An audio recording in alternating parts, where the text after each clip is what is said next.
Македонија рапидно старее. Бројот на луѓе со наполнети 80 години од 22.000 колку што е сега ќе порасне на дури 144.000. Пензискиот систем едва се одржува и цело време е во минусно салдо, состојба која може да се влоши со старењето на нацијата. И не само што старееме, туку и државата веќе 5 години нема никаква стратегија за луѓето постари од 65 години.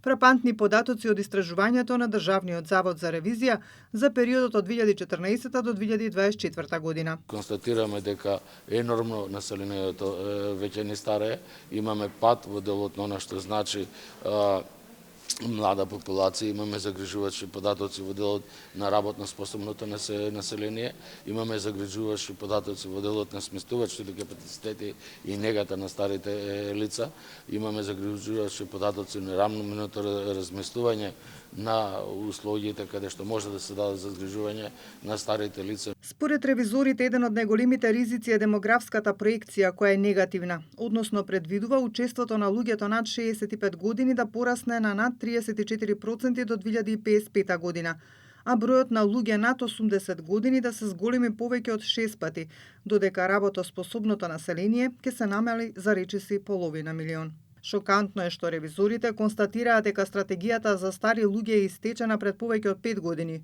Услугите за долготрајна нега се достапни за помалку од 1% од постарите, а трансферите од буџетот секоја година растат.